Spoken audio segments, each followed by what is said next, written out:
অসীমও অনেক কাজ করে, ওরা হাতের অনেক কাজ করে অর্গানিক। নারকেল থেকে কি যেন তৈরি করো তোমরা? ডাবের নারকেল থেকে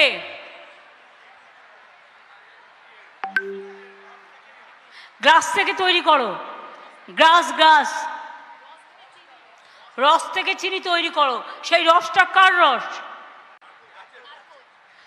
আমি তো ঠিকই বললাম, নারকেল, নারকেলের রস থেকে চিনি তৈরি করে সেটা বিক্রি করে।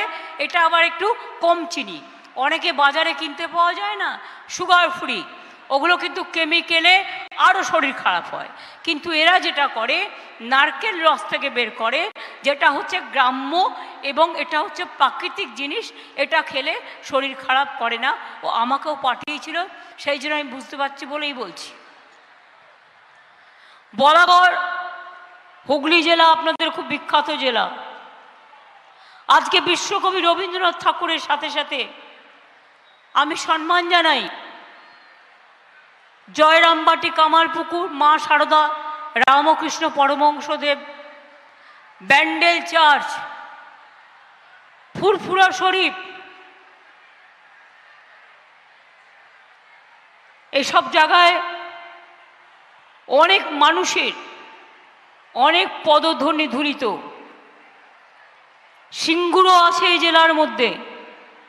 আপনারা জানেন বেচার বউ কাবেরী বসে আছে, কিন্তু বেচার ছেলে আজকে খুব ভালো পাশ করেছে, কিন্তু আমাদের একটু মিষ্টি খাওয়ায়নি, সেটা পাওনা থাকলো। সেটাও আপনাদের আমি গোপন কথাটা জানিয়ে দিলাম। ও যখন আমায় কানে কানে বলেছে, তখন আমি গোপনও কথাটি রবে না রবে আমি জানিয়ে দিয়েছি। আপনারা জানেন সিঙ্গুরের জন্য আমি 26 দিনের অনশন করেছিলাম। সিঙ্গুরের অনেক উন্নয়নের কাজ করা হয়েছে। 434 একর জমিতে নিয়মিত চাষ হচ্ছে এবং টিউবওয়েল পর্যন্ত পোতা হয়েছে সেখানে। ওখানে একটা অ্যাগ্রো ইন্ডাস্ট্রি তৈরি হচ্ছে। নিচু জমিগুলোকে মাটি দিয়ে ভর্তি করে সমান করা, জমি থেকে বৃষ্টির জল নিষ্কাশনের জন্য নিকাশি নালা, টিউবওয়েল থেকে শুরু করে ইন্ডাস্ট্রিয়াল পার্ক তৈরি হচ্ছে। এবং জমি আন্দোলন যারা করেছিল সেই ক্ষতিগ্রস্ত 3611 জন মানুষকে মাসে, এখনও আমরা, কত বছর হয়ে গেছে বলুন, 2006 সালের ঘটনা, এখনও মাসে তারা 2000 টাকা করে পায় এবং 16 কেজি চাল দেওয়া হয়। সিঙ্গুরে নতুন সরকারি কলেজ হয়েছে, হাসপাতাল হয়েছে, ন্যায্য মূল্যের ওষুধের দোকান হয়েছে, ট্রমা কেয়ার সেন্টার হয়েছে, হুগলি পুলিশ জেলার হেডকোয়ার্টার হয়েছে, রাস্তা এবং ব্যবস্থার খুবই উন্নতি হয়েছে। এই জেলা রাজা রামমোহন রায়ের নাম শুনেছেন? যিনি সতীদাহ প্রথা রদ করেছিলেন, বন্ধ করেছিলেন। আগে ছোট ছোট মেয়েদের সাথে অনেক বয়স্কদের বিয়ে দিয়ে দেওয়া হতো। যখন বিয়ে দেওয়া হতো, তার বর মরে গেলে মেয়েটাকেও স্বামীর সাথে জ্বালিয়ে দিত। সেইটা রাজা রামমোহন রায় প্রথম এটাকে প্রতিরোধ করেছিলেন এবং বাংলায় এই বিলটা প্রথম পাশ করেছিল। তারপরে যখন রাজীব গান্ধী প্রধানমন্ত্রী হয়, তখন এই বিলটা সারা ভারতবর্ষ জুড়ে পাশ হলো। হুগলি জেলা হচ্ছে প্রাচীন ঐতিহ্যশীল জেলা। এই জেলার সপ্তগ্রাম একসময় বাংলার প্রধান বাণিজ্য বন্দর ছিল। শ্রীরাম পরমকৃষ্ণ পরমহংসদেব, রাজা রামমোহন রায়, কেশবচন্দ্র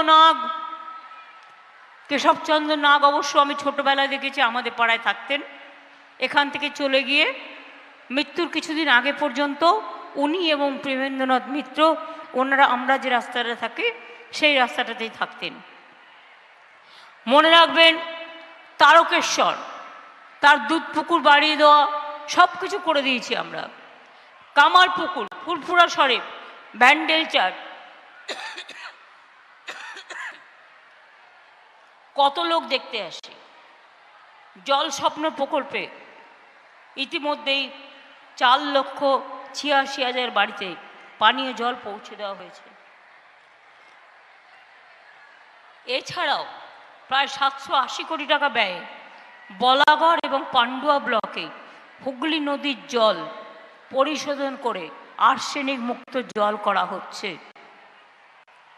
আরামবাগে প্রফুল্লচন্দ্র সেন মেডিকেল কলেজ তৈরি হয়েছে, শ্রীরামপুরে সুপার স্পেশালিটি হসপিটাল হয়েছে, আরামবাগ মহকুমা হাসপাতাল হয়েছে, চন্দননগর মহকুমা হাসপাতাল হয়েছে, ইমামবাড়া সদর হাসপাতাল হয়েছে, 11টা কিষাণ মান্ডি হয়েছে, বলাগড়, সিঙ্গুর, ধনিয়াখালী, বলতে গেলে অনেক কিছু বলতে হয়।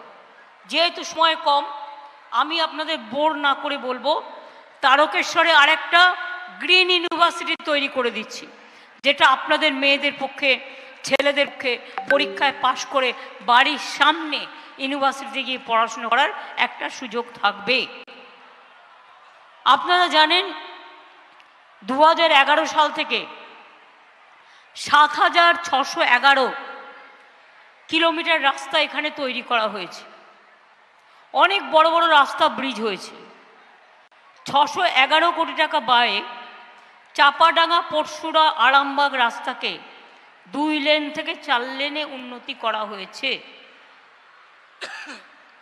এছাড়াও সপ্তগ্রাম ত্রিবেণী কালনা কাটোয়া রোড, বর্ধমান আরামবাগ রাস্তা, কোতলপুর আরামবাগ রাস্তা, আরামবাগ গোঘাট রামজীবনপুর রাস্তা, মগরা পোলবা রাস্তা, বৈদ্যবাটি তারকেশ্বর চাপাডাঙ্গা রাস্তা, রাজ্য সড়ক জিটি রোড, চাপাডাঙ্গা পরশুরা আরামবাগ রাস্তা,